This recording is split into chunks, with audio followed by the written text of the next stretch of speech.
Headlines प्रायोजक राम बंधू आचार, आपला टेस्ट पार्टनर।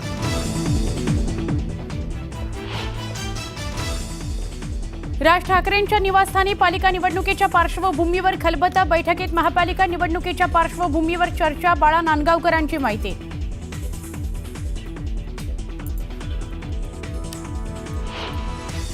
ठाकरेंच्या शिवसेनेच्या आमदार आणि खासदारांची उद्या महत्त्वाची बैठक, राज आणि उद्धव भेटीनंतर आता ठाकरेंच्या शिवसेनेच्या बैठकांचा धडाका।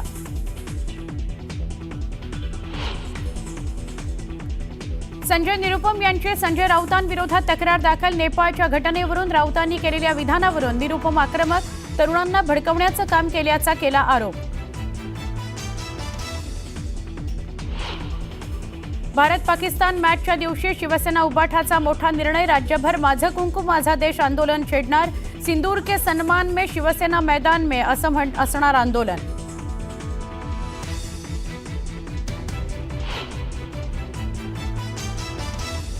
भारत विरुद्ध पाकिस्तान मॅच होणार, मॅच रद्द करण्याच्या याचिकेवर तात्काळ सुनावणी घेण्यास सर्वोच्च न्यायालयाचा नकार।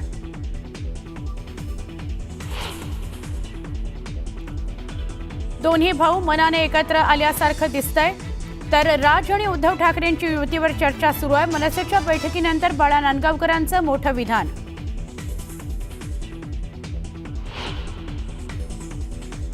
राहुल गांधींच्या सुरक्षेबाबत सीआरपीएफच्या डीजींची तक्रार, राहुल गांधी सुरक्षा प्रोटोकॉल पाळत नसल्याचा आरोप, प्रोटोकॉल न पाळताच विदेश दौऱ्यावर गेल्याची पत्राद्वारे तक्रार।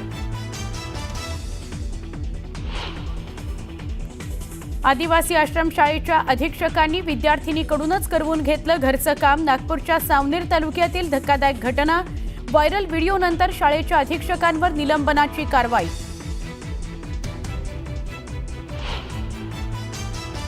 सोलापुरात झालेल्या मुसळधार पावसामुळे पूरस्थिती, सोलापूर धुळे महामार्ग पाण्याखाली, शहरात पुरामुळे झालेल्या नुकसानीची भीषण ड्रोनची दृश्य।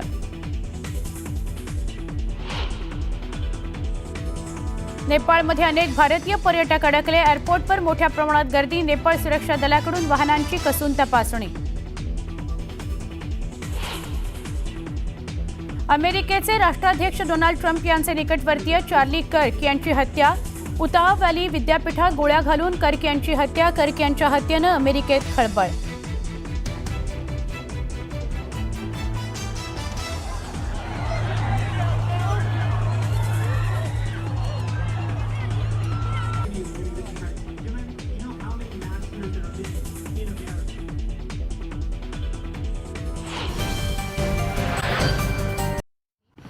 काय चर्चा झालेली आहे आणि सगळ्यात महत्त्वाचं सगळ्यांनाच उत्सुकता आहे की कालच उद्धव ठाकरे भेटून गेलेले आहेत, तर त्या दृष्टीने राज ठाकरेंनी काही मार्गदर्शन केलं? ही गोष्ट खरी आहे की आज साहेबांबरोबर आमची नेते मंडळीची बैठक झाली। खरं आता ही बैठक 5 तारखेला होती, पण 5 तारखेची बैठक काही अडचणीमुळे आज करण्यात आली आणि त्या बैठकीचा जो काही विषय होता तो आमचा संघटनात्मक विषय होता। त्यात शाखा अध्यक्षांच्या नेमणुका, उपविभागाध्यक्ष, सचिव, उपसचिव, BLAच्या नेमणुका असा तो विषय होता। तो त्या दिवशीची मीटिंग आज झाली आणि त्याच्यावरती साहेबांनी काही महत्त्वाच्या सूचना केल्या आणि ती मीटिंग आता आमची संपलेली आहे, त्याप्रमाणे आम्हाला कामाला लागायला सांगितलं। परंतु काल उद्धव ठाकरे राज ठाकरे यांच्या निवासस्थानी आले होते आणि त्यानंतर त्यांची तब्बल 2.5 तास ते या ठिकाणी होते, त्यामुळे वेगवेगळ्या राजकीय चर्चांना उधाण आलेलं आहे। शिवसेना मनसे एकत्रित येणार या दृष्टीनं काही बोलणं झालं का, काही सांगण्यात आलंय का?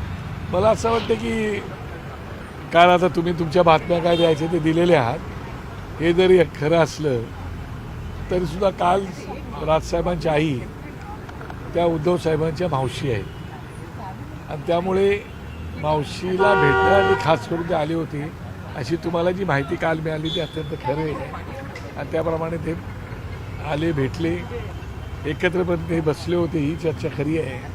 परंतु स्पेसिफिक ते आपल्या मावशीलाच भेटण्यासाठी आले होते आणि नंतर 2 राजकीय पक्षातील नेते मंडळी आली तर थोडीशी राजकीय चर्चा होती। चर्चा युतीच्या दृष्टीनं झाली की 5-10 मिनिटाची चर्चा काहीतरी ती होती, पण त्याच्यात युतीच्या दृष्टिकोनातून चर्चा आता तुम्ही सतत त्या बातम्या दाखवतात आहात आणि दोघे भाऊ एकमेकांना भेटतात, त्यामुळे साहजिकच त्याच्याविषयी चर्चा झाली पण असेल, परंतु तशी काही, कारण मी हजर नव्हतो आणि इतर कोणी नव्हते, फक्त संजय राऊत एकटेच आलेले होते, बाकी कोणीच नव्हते. त्याच्यामुळे नेमकी काय चर्चा झाली ती आम्हाला काही कल्पना नाही. परंतु एक नक्की आहे की दोघे भाऊ आता मनाने एकत्र येण्याचा आम्हाला दिसतोय.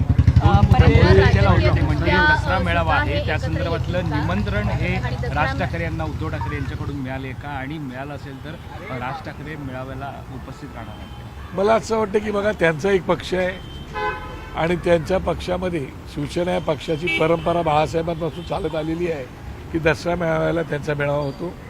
आणि तुम्हाला माहिती आहे की आमचा पक्ष झाल्यापासून आम्ही सुद्धा गुढीपाडव्याला मेळावा घेतो. त्यामुळे मला वाटत नाही की कोण कोणाच्या स्टेजवर जाईल आणि त्याप्रमाणे कोण कोणाची विचारसरणी त्या ठिकाणी मांडेल. जो तो आपापल्या स्टेजवरती आपली विचारसरणी मांडत असतो. त्यामुळे मला असं वाटत नाही काही घडलं असेल की त्यांना निमंत्रण दिलेलं आहे पण ते स्टेजवर येणार का, मला तसं काय झालेलं दिसत नाही.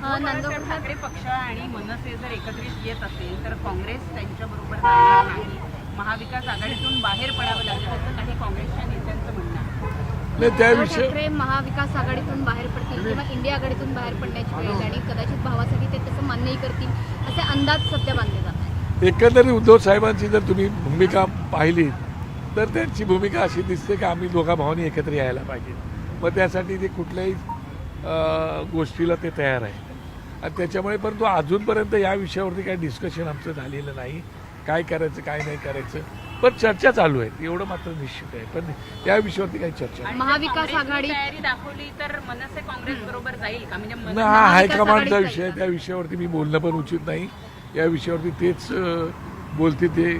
आणि तुम्हाला कल्पना आहे की विचारसरणीमध्ये फरक असतो, ध्येय धोरणात फरक असतो, दिशा, या सगळ्या गोष्टींचा विचार करावा लागतो. त्याप्रमाणे राज ठाकरे साहेब त्याच्यावरती विचार प्रवेश करू यामुळे शकते जर दोन मनसे. बंधू एकत्र येत असतील युतीच्या माध्यमातून तर मनसैनिकांकडून उद्धव ठाकरे यांना विचारसरणीच्या मुद्द्यावरती महाविकास आघाडीतून बाहेर पडण्याचा प्रश्न त्यांच्या पुढे उपस्थित होता. नाही, मला असं वाटतं हा तो आता त्यांचा मनाचा प्रश्न आहे, परंतु अजूनपर्यंत दोन पक्ष एकत्र आलेत का ते अजून काय त्याचं झालेलं नाही.